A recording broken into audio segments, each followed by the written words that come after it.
Okay, hello guys. Good evening. Happy Wednesday. This is our March week 3. Okay, so yeah, I see everyone here. Okay, so where were we, huh? Where were we? I think we finished our chapter 1, right? We finished our chapter 1. So I will speed things up a little because today I will go to chapter 2 and later we shall finish chapter 3. Okay, not finish, I'll go to chapter 3 also lah. Okay, so you guys ready? You guys ready to learn? Oh, by the way, hi Jenny, hi Xin Tong, and hi Chuan Xing, how are you? Hi Carson.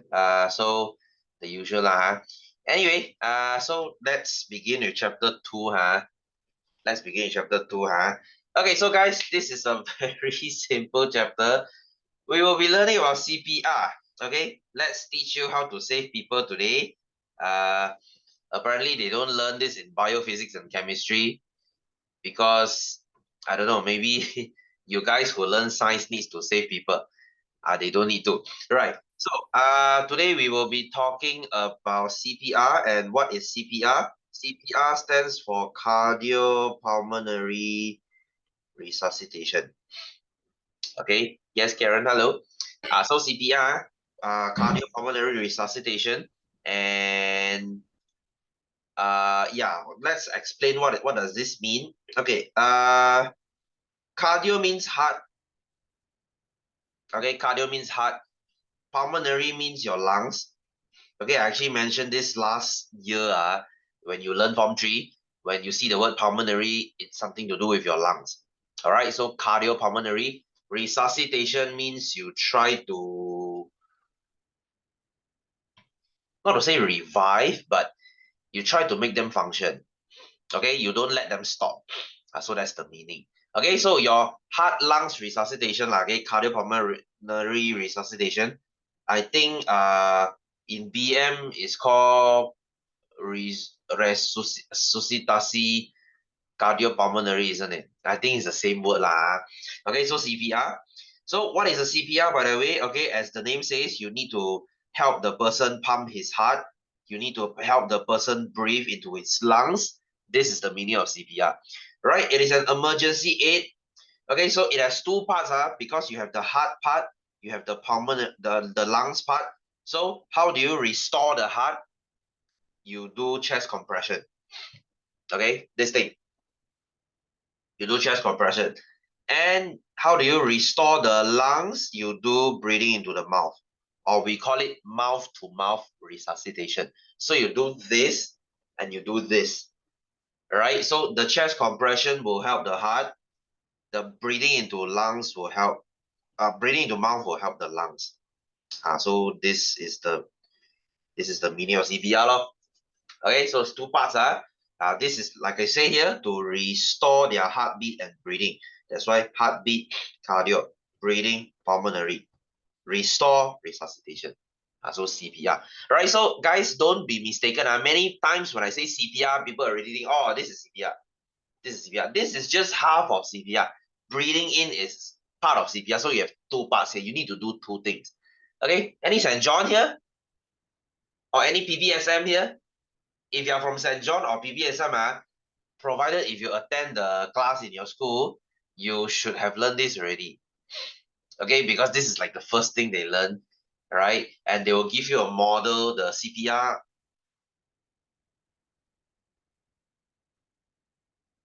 Okay, this guy, they give you a CPR model here. They will give you this and let you practice. Okay, hey guys, you need to press really hard. When it comes to the chest compression, you need to press like really hard. You know, I'll mention that later. Okay, I'll talk about that later. So, okay, when do you do CPR? When the person has no breathing. And usually when the person is not breathing, he will not have heartbeat also. No pulse, no heartbeat. That's why you do cardiopulmonary, because the lungs, the heart is not working. The lungs are also not working. And the person does not respond. Of course, when you fainted, no breathing, no heartbeat, how can you respond, right? So this is like a extra point, redundant point. Okay, so how can a person stop breathing suddenly? How can a person stop heartbeat suddenly? There are a few situations. Number one, This is usually the case, heart attack. Okay, heart attack. So if someone is having a heart attack, okay, you should do CPR or electric shock. Okay, electric shock, which is related to this lightning strike. Okay, lightning strike or electric shock. If there's suddenly a large electricity going through your body, you can stop your heart. Okay, you can stop your heart. You know why? Because your heart, just in case you guys don't know, your heart uses electricity to work. Do you know that? Do you know that? This is why when during when you're doing a surgery, when your heartbeat stops, they have to use the thing to jumpstart your heart. You know, the electricity thing, because your heart uses electricity to pump. All right. This is why if you see the graph of your heartbeat, it's called an electrocardiogram. Elect e, wait, electroechocardiogram. Okay, that's the full name. So that means you see the electricity of your heart, see whether it is healthy. Right? And of course, drowning, okay, when you drown, then we need to do CPR. Okay, guys, I know this is coming for exam, but just learn this. You might need this next time. Okay, sir, if you ask me, sir, I learn. Okay, our students in biology ask me, sir, I learn all this biology stuff. Next time I go out, got use me? No. But this one, CPR, next time, you go out, like you are 40-year-old next time, you can still use this. Right? So technically speaking, this is actually more useful than you learning, say, at maths, right? You learn at maths, it's no point one. It's just to test your problem solving ability. This thing really got used one. Okay, so how do you do CPR? How do you do CPR? First step, guys, don't beat me. This is the SOP. So first step, what do? You have to tap on the victim's shoulder and ask, are you okay? Okay. I don't know, this is really funny to me. You have to ask him, are you okay? Right? Because if he says, then you don't need to do CPR lor. Okay. Okay. Stupid question anyway. So okay, technically, okay, the real thing you do, I don't think he is very important question. Exactly. Stupid question. Okay, listen for the heartbeat, okay, and listen to the breathing. If the chest is not moving, then you know you need CPR. Okay, rather than being stupid and say, are you okay? Sorry, this is really funny. Okay, anyway, what do you do if there's no response? Okay, shout help and ask someone to call 999 because you are doing CPR. You have no time to call 999. Okay, so you ask someone to do so. Okay, now we start our CPR. Okay, before you start, you need to open the airway. What do? You need to tilt the head back. Okay, that means the person is lying there. You need to tilt the head back. Why? Because when you do that, you open the trachea. Remember the trachea? Remember the trachea? This tube here is called the trachea. Learn this in Form 3. The trachea here. Because if you don't do this, if the trachea is not open, you can't breathe into it. You can't breathe into the trachea. Alright, so you need to open the airway first. Okay, and then next, now you start to do chest compression. Right? How do you do chest compression? You take your hands out, you put one hand over the other and grip it like this, and put your hands straight and start pressing. Right, guys, you need to press really hard, like really hard, because you have the guys, in case you don't know, there's a bone here. Okay, there's a bone here. So you hit your chest, you can't hit your heart because your heart is protected by your bone. So to really press the heart, you need to press hard, right? Like you need to press hard because if not, the victim, you cannot pump the heart, right? So make sure you press really hard. Like when you do this, you see, you usually lean forward.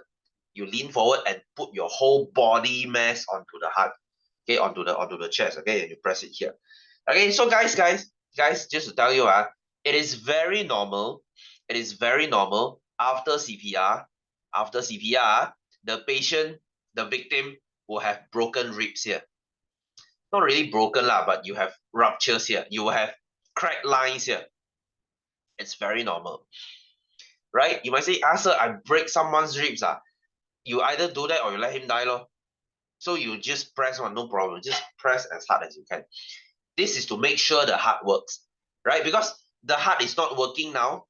because heart is automatic, right? Now the heart is not pumping automatically. You are doing it manually for the guy. So make sure you press hard enough on the chest, okay, on the heart, right? And how fast should you press it? How fast should you press it? Any of you here learn piano? Any of you here learn piano? You know what's metronome? Okay, you know what's a metronome? The heart, how many times should you press? It should be 120 compressions per minute. Okay, 120 compressions per minute. That means 120 presses per minute, or we call it 120 BPM, 120 beats per minute. So it's like uh uh uh uh something like that. Okay, 2 beats per second. Okay, 2 beats per second. All right, if you cannot remember this, very easy. I will usually ask my student, go Google, 120 BPM song. 120 BPM song. So you choose your favorite song, that is your CPR song. Okay, and you follow the beat of the song and you press. Okay, because funny enough, usually when the St. John's they teach this last time, when they teach this, there is a song that is 120 BPM and it's called Staying Alive. You know the song Staying Alive by Bee Gees? That song is exactly 120 BPM. And it's funny enough because I sing the song because I want you to be alive. You see the funny part here, right? The song is called Staying Alive, and I'm doing this CPR for the exact same reason, so that you stay alive. Okay, so Staying Alive is 120. So okay, maybe you have not heard that song before. Whatever, go and search for your own uh CPR song. Okay, 120 BPM. That's the beat you should press at. Okay, so that's your chest compression. And then next, what do? You do mouth-to-mouth resuscitation. Okay, and if it's no breathing, pinch the victim's nose and blow air into the victim's mouth for 1 second. Right, so what do? You need to press the nose, guys. Okay, pinch the nose and blow into the chest. Right, because, okay, very important to pinch the nose. Because if you don't pinch the nose, okay, something funny will happen. If you don't pinch the nose, when you blow air into the mouth, the air will come out from the nose. You see, then you are just blowing air through the mouth here, which is no point, right? So you have to pinch the nose and blow hard into the chest, and when you do that, you can see the chest rise. Okay, you do this to this model also, same thing, right? You blow it into the mouth, you can see the chest rise, right? Because it's like blowing a balloon, right? Okay, it's like blowing a balloon. So and you repeat, okay, and you repeat. So you do 30 chest compression and 2 times mouth to mouth. So 32, 32, 30 chest press, 30 chest compression, 20 mouth to 2 mouth to mouth. So 30 and 2, you just keep alternating lah. Right? I mean, in real life, you don't need to be the exact lah, but around there, 30 something, then 3-4 times or 2-3 times like that, then you keep doing that. Okay, guys, cool. Are you guys okay? Are you guys okay? I'm teaching you how to save people. Okay. I mean, you might not even need to do this throughout your life, but hey, what if the situation comes? Oh, right. Good, huh? Okay, good. Right, because this really happens. This really happens to me, huh? Okay. Few years ago, during MCO, what happened was my neighbor. Okay, my neighbor. She was using this massage machine at home. Okay, there was a day lah. It was during MCO, when MCO first started. Okay, she was using this massage machine at home, and suddenly a lightning struck. Okay, it was raining, and then the lightning struck, and I don't know, is it her being bad luck or something? The lightning struck her home, and the massage machine kind of shorted. Okay, the electricity shorted, and she kena electrocuted. Okay, she got electrocuted, and her heartbeat stopped on the spot. Okay, her heartbeat stopped on the spot, and no one knew how to do CPR. Right, I was not home. Okay, I was not home. I was out with my wife. Okay, so we were not home.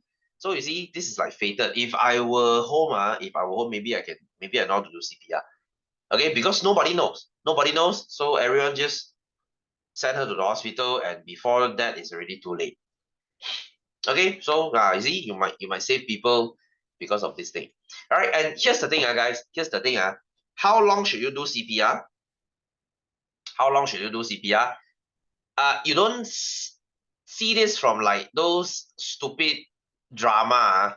You watch drama, they just do CPR, okay, and then when the patient doesn't wake up, when the victim doesn't wake up, they're like, no, okay, the person died. No, you don't do that. You do CPR until help arrives. Again, you do CPR until help arrives. That means if the ambulance were to take 30 minutes to reach you, or if the ambulance were to take 1 hour to reach you, you have to do CPR for an hour. Right? As long as you keep doing it, the person will not die because you keep the heart pumping, you keep giving him oxygen, he will breathe. Right? His brain will not get damaged. Guys, just your heartbeat stop for 5 minutes, you are creating some kind of brain damage to you already. That's how dangerous it is, right? So if you keep doing the CPR, the person will stay alive, right? You're like playing a tug of war with the Grim Reaper. The Grim Reaper is trying to take away this victim's life. You're like, no, you're keeping him or her alive. Okay, you're doing a good deed. So CPR. All right, CPR.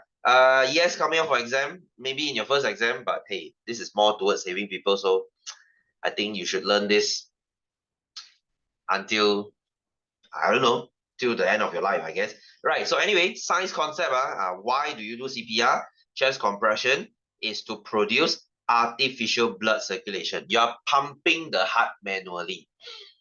And mouth to mouth, this is to give oxygenated air to the lungs, give oxygen to the victim. Okay, because you're creating brain damage, like you see, brain damage. If you cut off oxygen supply to the brain for like 5 minutes, you will create brain damage. So you keep doing it. Okay, cool, simple, nothing difficult here. Okay, chest compression, mouth to mouth. 32. That's all. Right, next, 2.2. Let's talk about Heimlich maneuver. Okay, this thing, it's not very common, but I'm sure you have seen this before. This is what you do when a person is choking. Okay, this diagram looks a bit gay, but yeah, this is what you do. Okay, no homo here, no gay. Right. Anyway, so Heimlich maneuver 2.2. This thing is called Heimlich maneuver. Kindly pay attention to this word because I can never spell this thing. Maneuver, and Heimlich is a guy. Okay, Heimlich is a guy, so it's his maneuver because he invented this maybe. Okay, so Heimlich maneuver. So it is an emergency procedure that is carried out to save an individual who is choking. All right, who is choking? Right. Why will someone choke? Why will someone choke? Okay, let me show you this. You are choking because you have something stuck in your throat. Okay, can you see the white color flap that moves? Can you see the thing? When you're swallowing, can you see the thing close? When you swallow the thing close, food will go down from the left side. Okay, because left side is your esophagus. Okay, and then your right side, you see the white color air moving in, the white color gas moving in. That is your trachea. Okay, that is your trachea. You get choked. You get choked when there's a thing stuck in the white flap. Okay, the white flap there, something stuck there. That's how you get choked. I mean, guys, usually adults, we don't get choked. Usually happens to kids, but hey, it could happen to you. Okay, you know why you get choked? One of the reason is you eat too big of you swallow too big of something, or you talk while you eat. You talk while you eat because while you talk, you need to open your trachea. That's when food will drop inside. This is why your mom tells you when you eat, you don't talk. There's a wisdom behind, you see. Right. Anyway, so this is when you're choking. That's the epiglottis. The white color flap is called epiglottis. When someone swallows, epiglottis folds and blocks the trachea. Right? Food continues to move into the esophagus, okay, like the diagram I show you. If food blocks the respiratory tract, the person will choke. Okay, that means blocking the white color flap. So this happens, okay, guys, I don't know whether you heard this before. You don't give a whole piece of grape to a kid. Grape, mango. Because grape is round, right? And grapes there are a few cases when kids they eat grapes, right? They accidentally swallow the thing and the thing gets stuck at the epiglottis. Because the size of grape, they ngam fit into a throat of a kid. Right? This is why if you want to give kids grapes, you have to cut it into half. Because now when you cut the sphere into half, now it's more difficult to choke. So you don't give it one. Right? Could happen to adults too, but but usually it happens to kids. Okay, so how do you know someone is choking? Very easy. The person is holding both necks. So both necks. Holding necks with both hands. What am I saying? Okay, unable to speak or cough, obviously. Skin, lips, and nails appear blue or black. Right, if the lips starts to turn black, if the finger starts to turn black, this is a big sign that he's lagging oxygen. Right, guys, you see the same sign if a person has a hole in the heart. Okay, if a person has a hole in the heart, all right, and he keeps running, he lacks oxygen, okay, then he will have the black finger as well, right? So the black finger is a sign that the person is choking. Right, of course, difficulty in breathing, the person cannot breathe. Okay, the person cannot breathe. So what do now? You have to do Heimlich maneuver. Hang on, guys.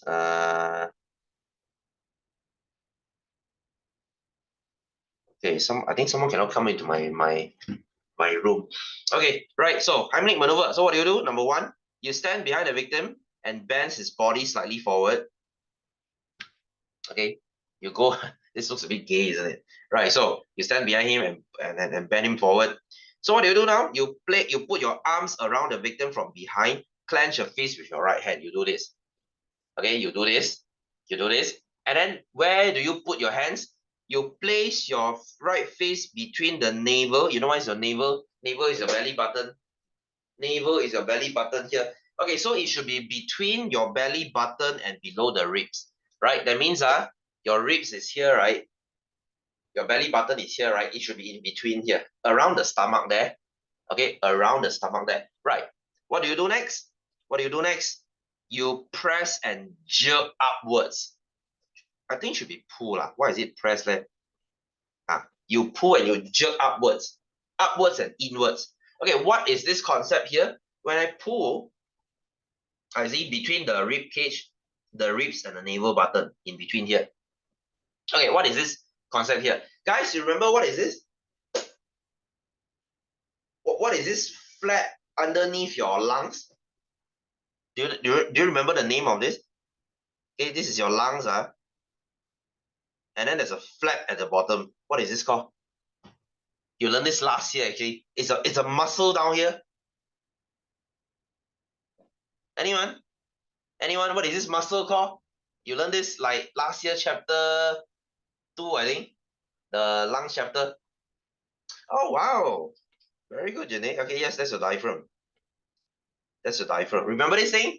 This diaphragm will control your breathing, right? Yeah, yes, Karen. Good. So that's your diaphragm, right? So my concept of doing Heimlich maneuver is to press on the diaphragm, is to pull on the diaphragm. Because you see, when I press on this diaphragm, the diaphragm will hopefully go up. And when this thing goes up, the pressure in your lungs will go up. Your lungs will have high pressure. Then it will push the blocking object out. All right. The concept is like when you have a balloon. Let's say you have a balloon. You have something stuck at the opening. You press the balloon. You use the pressure to shoot it out. So that's the practice behind Heimlich maneuver. Okay. So place between navel and below the ribs. Exert pressure on the area of bending your body. Sorry. This one is another one. Okay. So pressure given will increase pressure in the lungs, causing the foreign object to be ejected.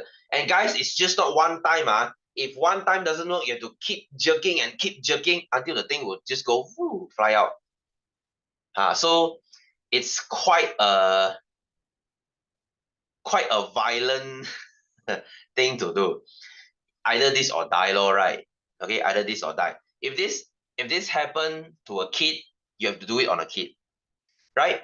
And you know what's the funny one? There was a year, I forgot which school. You know what they asked? They say, can Heimlich maneuver be performed on a pregnant woman? Okay, all my students got stunned. They're like, "Hey, say how can you? Guys, can you do this on someone pregnant? If someone pregnant and she's choking, can you do this?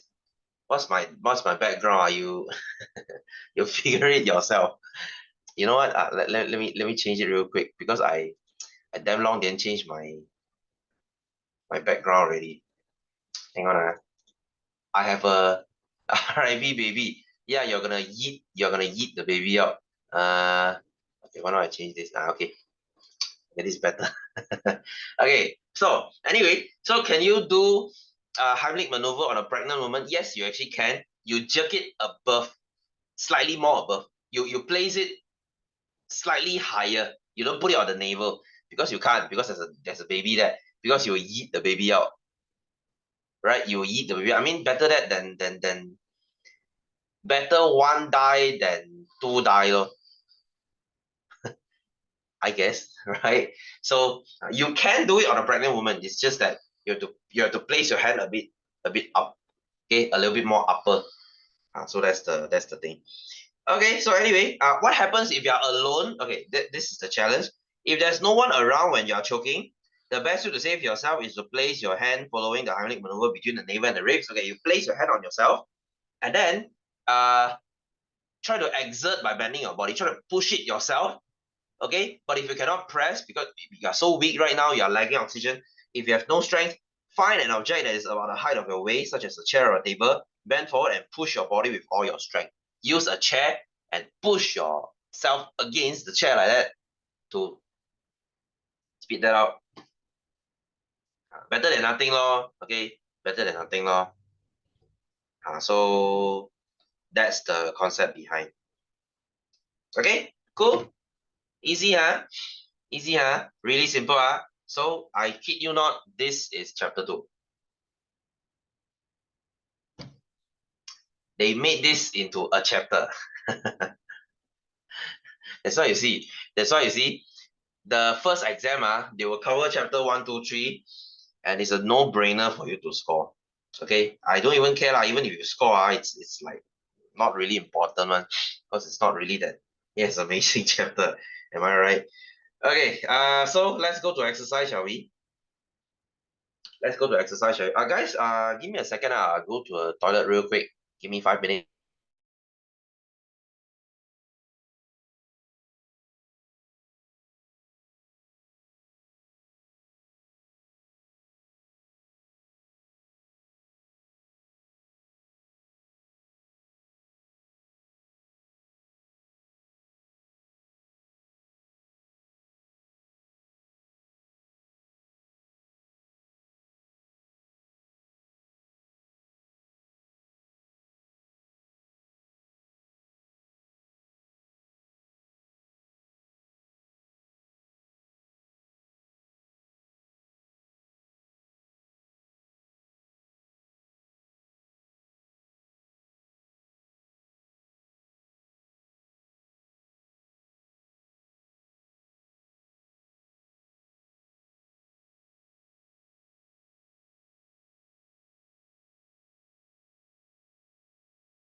Okay, guys, let's begin with our exercise, shall we?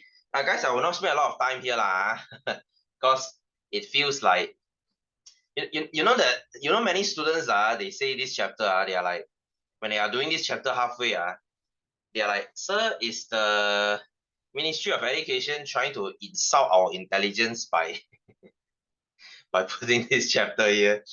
I don't know, right? Don't you feel insulted? Like can you give me can the government give us a bit more challenging? Why are we learning this?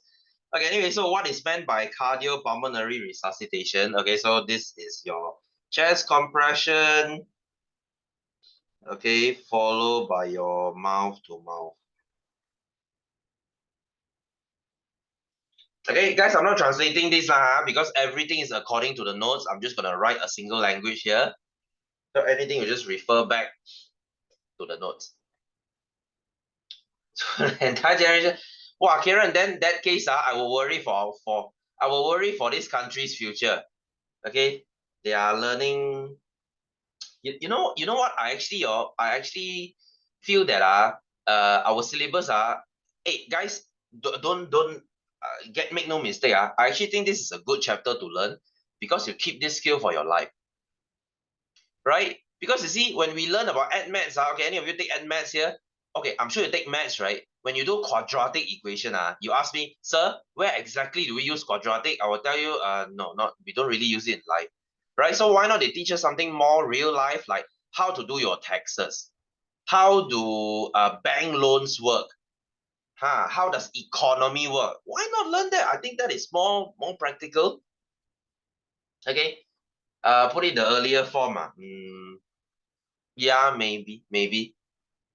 Okay, but it is a good thing lah. They at least got put this lah, which is a good thing. So next B, state 3 situations where you need to carry out CPR. Okay, when the person has no breathing. Okay, tiada pernafasan, and the person has no heartbeat. Okay, or no pulse, when the person has no response. Okay, tiada tindak balas, the person is not giving you a response. So you know he or she is, uh not having a heartbeat or breathing. So give 3 situations that cause breathing or heartbeat to stop. Okay, what makes a person stop breathing and stop having heartbeat? Okay, it's either he's having a heart attack, okay, serangan jantung, he is having or he's drowned, okay, drowning, or electric shock, okay, or lightning strike, which is the same thing. Okay, guys, CPR can be made even better if you have the AED. You know what is AED? The emergency defibrillator. You know this thing? If you have this around, it's even better. Defibrillator. If you play some video games, I'm sure they have this thing. They use the electricity to jumpstart your heart. You know this thing? I mean, not this lah. This is for doctor one. I mean the emergency one. It's called AED. Let me search AED lah. AED. This thing. This thing. In my gym they have one. Right? They will put it some places one. Like you go to some LRT, some MRT station or LRT station, they have this. Right? So there's a red color. You can't miss it one. There's a big red box on the wall, and it says that AED. So this is to use electricity to help jumpstart someone's heart. Right? You can do this, and if it doesn't work, then you continue your CPR. But who knows, when you do this, the person wakes up. Right? Then you don't need to do CPR already. So this is a very good thing. Guys, you go Singapore, right? If you go Singapore, this thing is everywhere. This thing is everywhere. Malaysia, we are still not very aware of this. Okay, even we have this, we also don't know how to use. Okay, there's an instruction there to teach you how to use it.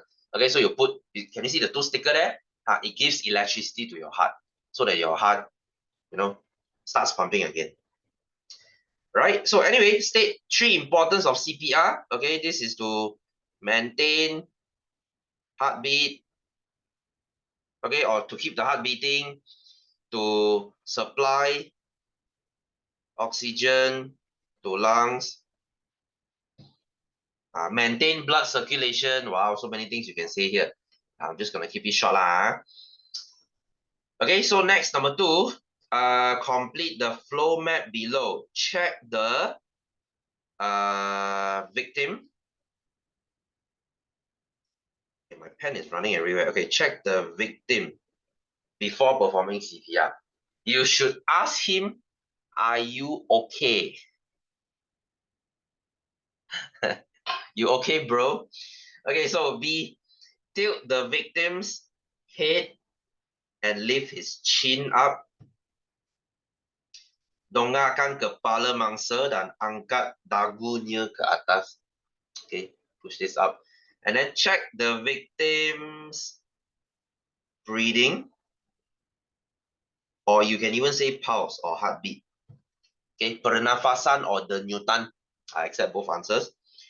If no breathing, pinch the victim's nose and do the mouth-to-mouth resuscitation. Okay, so in this exercise, they want mouth-to-mouth first. Okay, you either want to do mouth-to-mouth first or chest compression first is okay. If still no sign of breathing, start the chest compression. Tekan dada. Give 30 chest compression. And 2 rescue breath. Okay, 32. Until help arrives. You see? Until help arrives. Until help arrives. That means if, like I said, the ambulance takes 1 hour, if there's a traffic jam, or you live in a very remote place, the ambulance takes 1 hour, then 1 hour it is. Right? You have to do CPR for 1 hour. Okay, ma, good exercise, ma. You get to save people and you get to do exercise. What's not to like about that? See? Free exercise for you.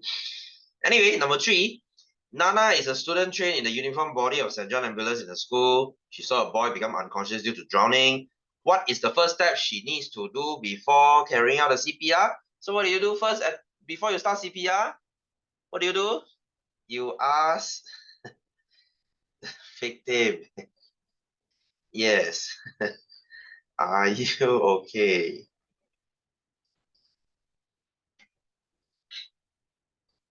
Okay. Ask him, are you okay? So least 2 important steps when performing CPR. So you have to call 999. You have to shout. What's wrong with my pen? Why is it jumping around today? Okay, you have to shout help. Your favorite step. I'm glad you have a favorite step, Karen. Good for you. Right, C. After performing CPR 3 times, the victim still has not responded. Should Nana repeat the CPR? Yes. Give your reason. CPR must be done until help arrives. Okay, until someone is here. Until the paramedic is here. Okay, or you have an AED there. Okay, so number 4, you know what? I'm gonna skip this question. It's the same question over again, right? The father is having heart attack. So is it suitable to do CPR? Well, no shit, Sherlock. Of course, you should do CPR. You know what? We skip this. Okay, come. Heimlich maneuver. Next one. Heimlich maneuver. So stand behind the victim, belakang mangsa, with one leg forward between the victim's leg. Okay, you can no need to do this, but this makes you more stable to pull, right? Because you are jerking with a very strong force. Guys, by the way, Heimlich maneuver must normally be done by someone strong enough. Okay, by someone strong enough. Because let's just face it, any girls here? Jenny, Sintong, how heavy are you guys? How heavy are you guys? If let's say you're a 40, 50 kg girl, okay, and the person who's choking is like a 120 kg strong man, I don't think you're strong enough to pull. Okay, so usually you need a guy to pull. Ask someone muscular to do Heimlich maneuver because you're definitely not. Okay, how heavy are you? Are you like 50, 40, 50 something? I don't think even a 60 kg girl is strong enough to do that. Okay, 55. Wow. Okay, I understand. I understand. I mean, as a 45. Okay. How are you guys so? Why are you guys so skinny? Okay. Okay, I should talk lah, right? Because when I was Form 5, I graduated at 53 kg. I was a skinny skinny dude. How dare you? Hey, I started gaining weight because my first crush okay, I went to college and my first crush said she doesn't like guys who's very skinny because she said skinny guys cannot protect her. So I took offense in that. So I started going to the gym. I started eating. So guys, it's never too late. You see, it's never too late. Okay, I'm like 80 kg now. So if you need Heimlich maneuver, okay, you can ask me. Okay, maybe I'm strong enough. Okay, who knows? Hopefully I don't break you. Right. Anyway, so place the thumb side of your fist just above the navel. Okay, your belly button lah. Okay, navel. What is navel called in BM? I have no idea. So C, support your face with your other hand and jerk inward and upward. Menarik ke dalam dan ke atas. You have to keep jerking like this, right? You might break the bone. Hey guys, funny story. Funny story. You know, I read this news a few years ago. This guy, he got a heart attack.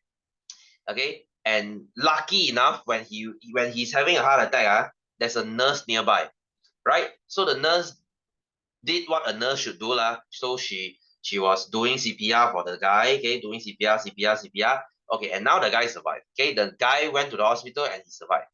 And like I said, right, when you do CPR, you will have cracked bones, right? You will crack someone's bone because you press really hard. And you guess what happened? You guess what happened? This son of a bitch, okay, he decided to sue the nurse. Right? You see, you have people like this. You have people like this, right? So he decided to sue the nurse because the reason being the nurse broke his ribs. Okay, so these ungrateful bastards I pray he step on Lego every day. Okay, I mean, I'm not that big of a jerk that wish people die lah. I hope he step on Lego every day. How much was to fix the ribs? Hey guys, if your ribs are not fully broken, it's just cracked lines, your ribs will heal by itself. You see, that makes the thing worse, isn't it? Right? It's not life-threatening. We are welcome. I saved your life. Okay, now what do you? Why did you decide to do? Oh, you're right. You decided to sue me. Okay, so wow, we have something like you have people like that. Okay, so make sure next time you ask. Besides asking, are you okay? Besides asking, are you okay? Ask the person, you won't sue me, huh? Did he win? No idea. No idea. That's the news I read. I didn't follow up. I hope he didn't though. Okay, because I will lose faith in humanity. Right? So make sure you ask the person, are you okay? Can I do CPR on you? You won't sue me? If he says I will sue you, then you ask him to rot in hell. Okay. I hope Satan is nice, bitch. Right? So sign a permit. Yeah, carry a permit around you. Okay, so D, the pressure on the diaphragm. I see. That's why I asked you about the diaphragm.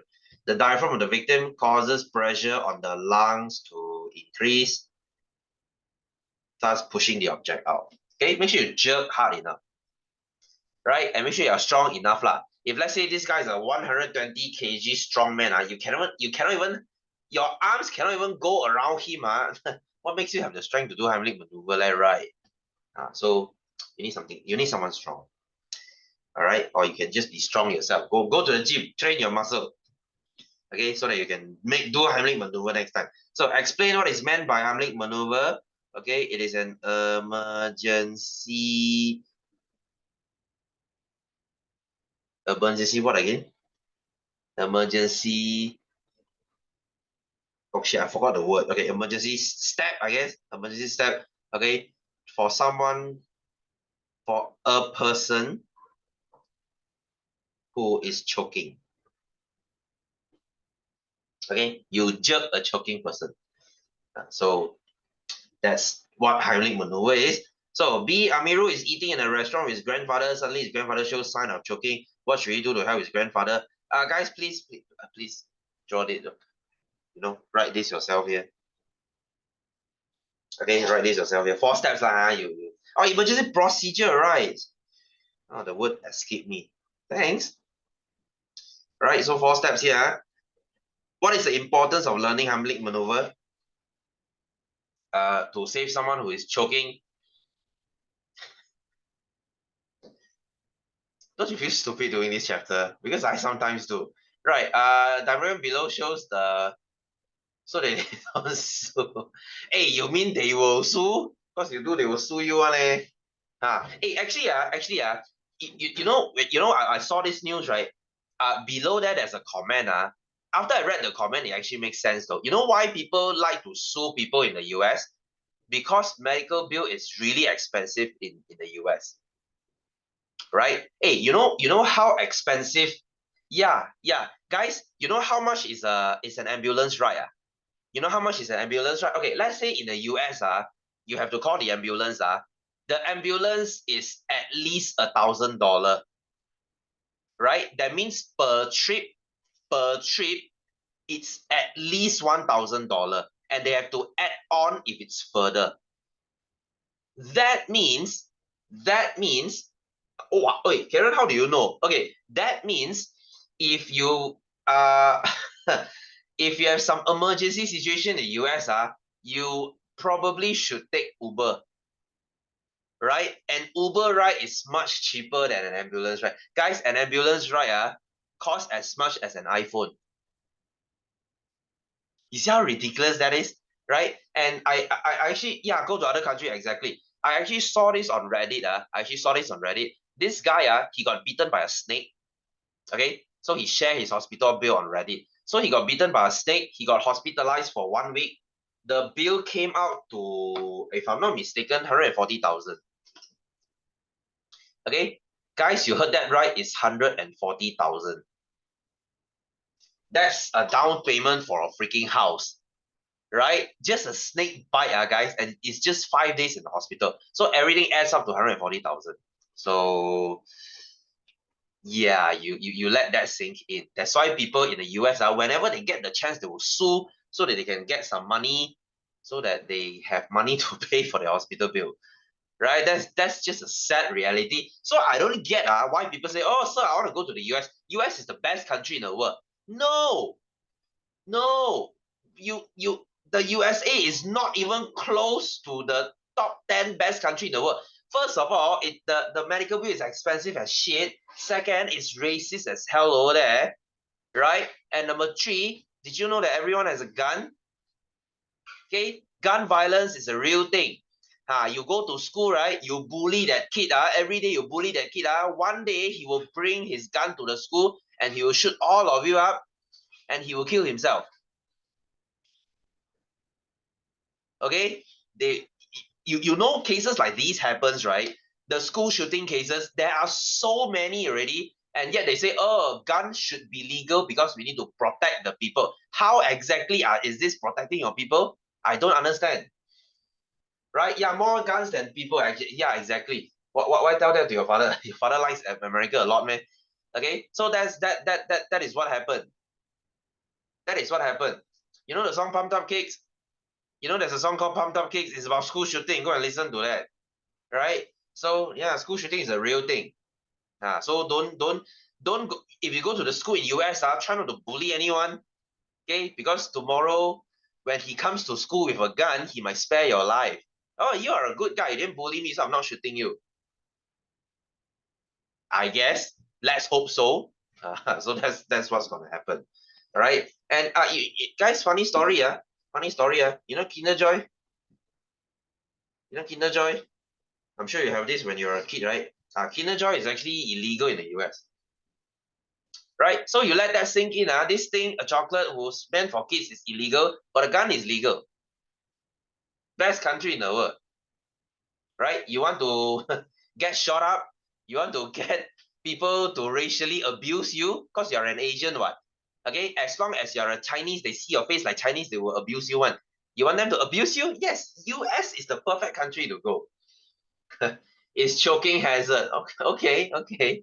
Well, I don't think my kid is stupid enough to eat the toy. right? How is this more illegal than a gun? You see? So you see, funny how their logic works. Okay, in America, they are, oh, right. Right, I forgot, okay, because they think that Africa is a country. Okay, anyway, so guys, please do this yourself. I'm not going to repeat. Oh, yeah, look at question 9C. This is exactly I mean.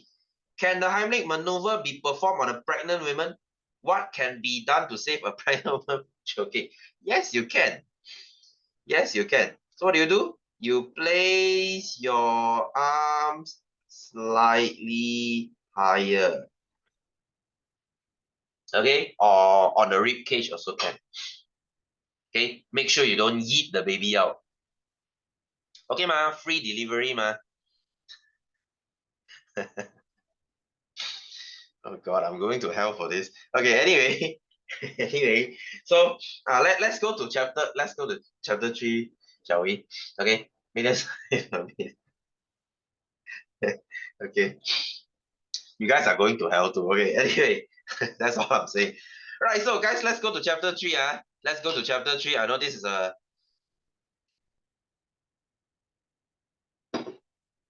very boring lesson, very boring chapter. Guys, I swear, next chapter, sorry, next week, which is March week 4, the last week of March, we will be finishing these 3 chapters. Okay, we are flying very quickly this year, so that you don't have to sit through all these boring chapters. Okay, so chapter 3, this is slightly more interesting, I guess, because you learn how to measure body temperature.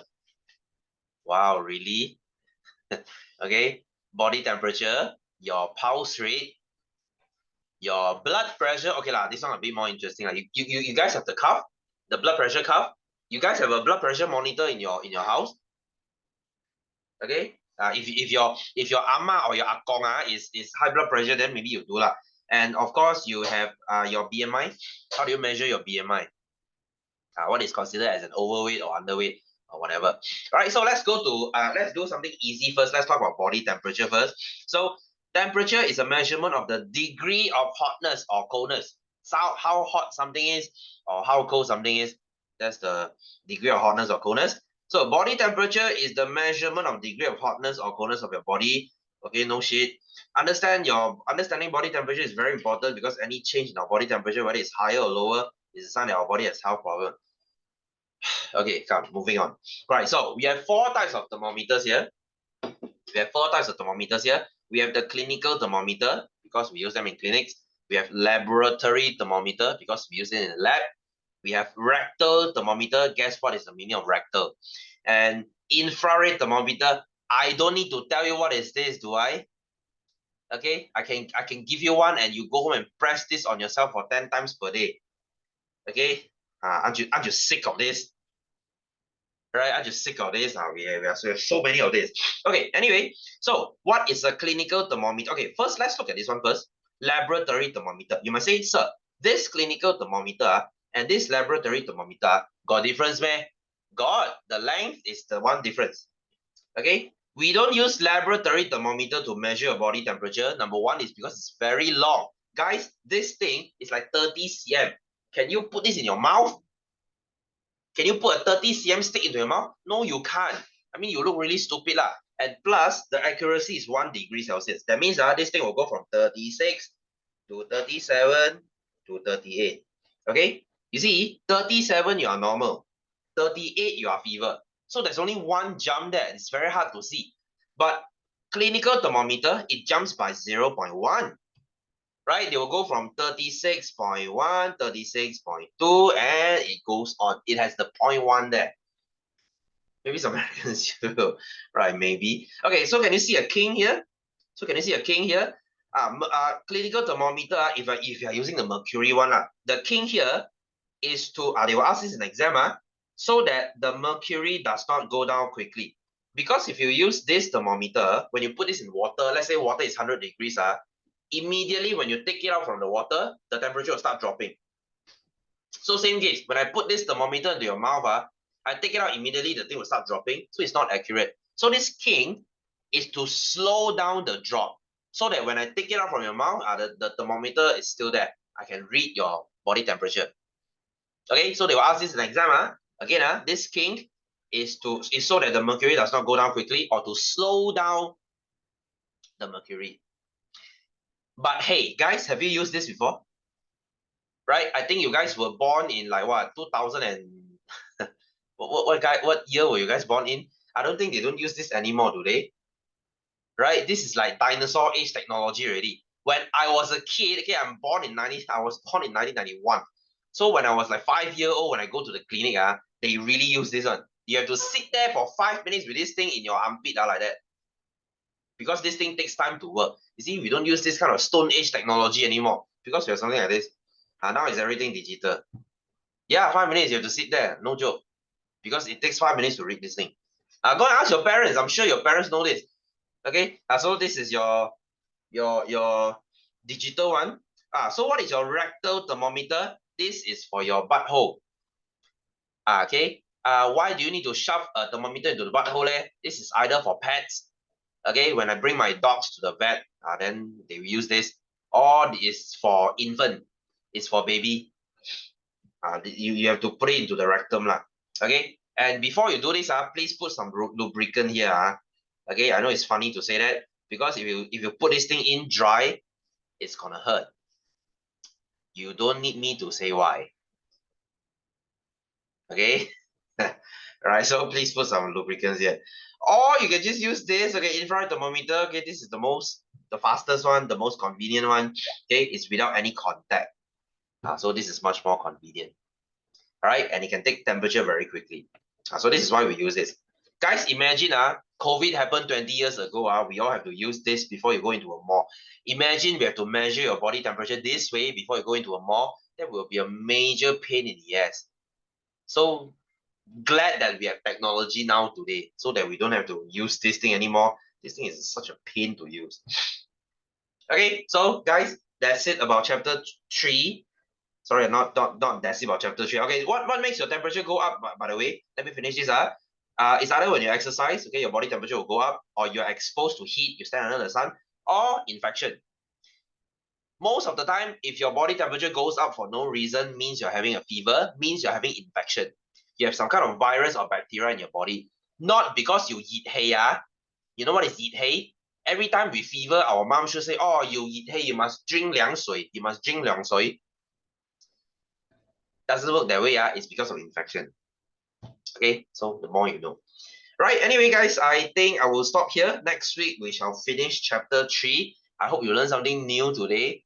Okay, not really, but hey, I teach you how to save people today, right? Okay, so I will stop here.